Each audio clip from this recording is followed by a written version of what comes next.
Hey guys, so making another video again today. We get a lot of questions on how to use these Grandstream phones with 3CX, and unfortunately there's not a lot of documentation out there already, so I'm going to try to make some for you guys, give you some walkthroughs on how to do a few simple things. So the first thing I'm going to show you how to do is pick up a call and transfer it. So I've got another cell phone here, and I'm going to call my office. I'm going to call myself. So when I pick that up, you can see I'm going to mute that. So I'm on the phone, but say that this person actually needs to talk to somebody else.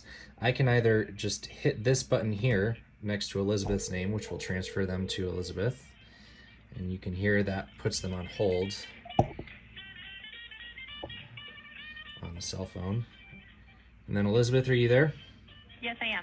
Okay, so Elizabeth is there, so I can transfer this call to her just by hitting transfer, or if she doesn't want to if she doesn't want to talk to them, I can hit split, and then that will split the lines. So now I've got one up here, that's the anonymous caller, and then I've got the one here where I'm talking to Elizabeth. So I'm going to hang up with her and pick it back up with my anonymous caller.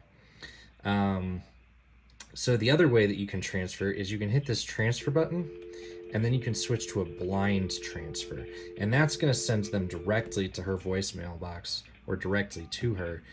So if she picks up, they'll talk to her, and she picked up, so now I'm connected with this phone to Elizabeth. But if she had not picked up, I would have gone straight to her voicemail.